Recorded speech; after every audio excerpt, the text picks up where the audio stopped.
game is, I thought our guys played hard, but it's going to be hard to beat anybody when you turn the ball over 8 times. And when I go back and look at the stat sheet, you don't know that during the game. But we gave up 21 points off of turnovers, and then they had, 12 fast break points. That's 32 points that we didn't get a chance to defend in an 8-point game. I thought we did some good things. Kevin Keatts was really good, and he's been all the entire year. Sebron, I thought he was great in the first half, which is a little bit different than he's been before. In the second, I think he only had 3 points. So we did some really good stuff, but it's hard to beat any team when you give up that many turnovers for touchdowns. So a little concerned about Thomas Allen. I'm afraid that he may have a torn plantar fasciitis, which is a possibility that his season may be done. If you guys get a chance, we just say a prayer for him. I don't know that, but it doesn't look good, and so I want to give you an update.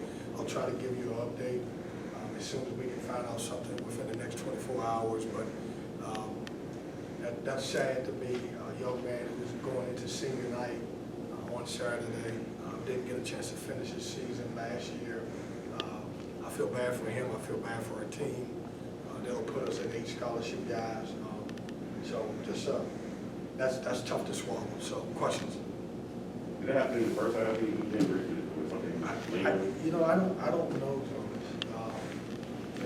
He waved to me and said he had to come out, and Thomas usually doesn't do that, and so that's what we think. We're hopeful that it's not. I'm only telling you that because our trainer seems to think that's what it may be. I hate reporting stuff that's not true. Hopefully I can come back to you guys and say, hey, that's not the truth. It's better than we thought, but I don't anticipate seeing him playing on Saturday. Kevin, you got the lead early in the second half and then went cold. What happened during that stretch when they outscored you 20-5 and got that separation again? Yeah, I just think we just were careless with the basketball. I always judge how many shots we get versus the other team, and we got one more shot, and we're a tempo team, pressing team, create more opportunities, and because we had so many, we had so many takeaways from them, they took away from us. It just didn't give us an opportunity to win. It's hard. I think that's outside of Nebraska, I think that's the most turnovers we had, and Nebraska was a 4 or 5 overtime game, 4 or 5 one of those. So. And you had a real hard time with both Karnick and Post. You went zone a little, and it worked for a while. What can you do at this point? Well, it's tough. We have a problem guarding one post, let alone 2. And our guys they're fighting their ass off, but I thought their size particularly hurt us. It was better for us when they were able to go with Boo Langford more at the forward than anything else. You guys are coming off that big win against Georgia Tech to snap the losing streak. Do you have any indication that they would play this way tonight, as far as the careless turnovers? No, I don't. And you don't know, you can't go back as a coach and say, all right, it's a time off and the reason why we turned it over.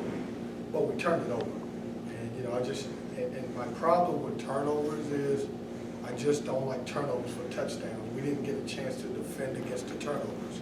And that was the biggest problem. You can turn the ball over. When you look at the Georgia Tech game, we had 9 assists, we had 13 turnovers. But they wasn't live ball turnovers. When you have live ball turnovers, it doesn't work for you. You mentioned Darion having a strong first half and then going 1 for 6 in the second half. Was it just him not really being aggressive for the first 17 or so minutes, only 3 shots in the second half? Corey, I've been trying to figure it out all year long. He's had great second halves, and maybe I should take the blame because I said, hey man, I need you to play better in the first half, and maybe he heard it a different way. Let's just switch half. And I don't mean to joke about it. I haven't been able to, or he hasn't been able to put together back-to-back games. He had some great games for us, but we haven't seen the game where he's played great both halves. Coach, what is your message to the team at this point of the year? When all they have to play for is pride at this point, and you got a big game obviously coming up this Saturday. What is your message after dealing with losses like this at this point in the season? Well, our message is going to be the same as if we were winning. We're just going to keep fighting, keep playing hard. we literally take one game at a time. We've talked about going into this game, we have 4 games in the regular season left, and then the tournament, anything can happen. So we wanted to build some great momentum trying to get into the tournament, because the tournament can be magical. Anything can happen in the tournament if you can get hot and you can start playing well. I thought we had a great game, probably our best game against Georgia Tech, because we played on both ends. And then tonight, I thought we did some good things, but we turned the ball over. Like, whatever questions you guys have, my answer is gonna come back to you is we can't turn the ball over 18 times. That's kind of what we do to other people. Coach, this has been your most challenging season as a coach? We can make an argument for that, and challenging for a lot of reasons. I don't know that I've ever had this many injuries. Number one, obviously, I know no one wants to hear this. We're still dealing with pandemic stuff, and then obviously this is the back end of what we deal with the NCAA. And so when you put all of those 3 together, it's been a really challenging season. But what I respect about our guys is every time we step on the floor, we compete. Every time we step on the floor, we fight. Most games we go into, majority this year, we've been undermanned, and we found a way to win some games, we found a way to be in some games, and we've lost a bunch of games. Speaking specifically about that point that you just made, how about Jerquavion and the fight that he does show to kind of like just keep fighting no matter what the score is? Craig just told me, which I had no idea, is he just broke the freshman record for most 3-pointers in the season. Man, that's incredible.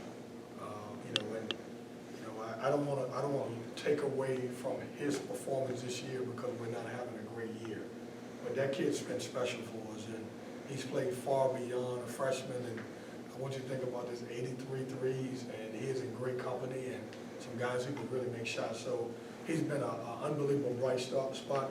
All of our guys have been bright spots. They and this team have been in a really, really, really tough spot. And to their credit, they fought every single game. There could have been many opportunities where these guys may not ever, showed up and said, man, we just feel sorry for ourselves. And we punch the clock every time we go in, we practice, and every time we play. And we may lose by a certain amount of a bigger margin, or we may win a game, but I can honestly say that they fought their ass off. Yep. What do you want to see the building and the crowd like on Saturday night on your seniors? How do you want to see them be sent off the right way against the Raleigh? Yeah, let's forget about who we're playing. Man, it's senior night, and I don't know if Thomas Allen's going to be able to play in the game for senior night. But he's a local young man who originally signed here, ended up going to Nebraska with a coaching change. He came back, and you can't say enough about him. Jericho, in today's time, is a guy who has started here as a freshman and will be here as a senior, gotten better every single year. And if nothing else, I would hope that everybody would respect the fight of what we pride ourselves at NC State of punching the clock, because that's a guy who is not the quickest, he's not the most athletic, but he has punched the clock for NC State the entire time that he's been here. And I hope, Jonas, that everybody comes out to, number one, see those singers off the right way. That would be great for me. Is Jericho okay, by the way? Because I saw him it looked like he jammed his hand in the first half. He just kept on fidgeting with it throughout that first half. Yeah, I think that's been the same. He's at the same 2 fingers for about a week now, maybe 2 weeks.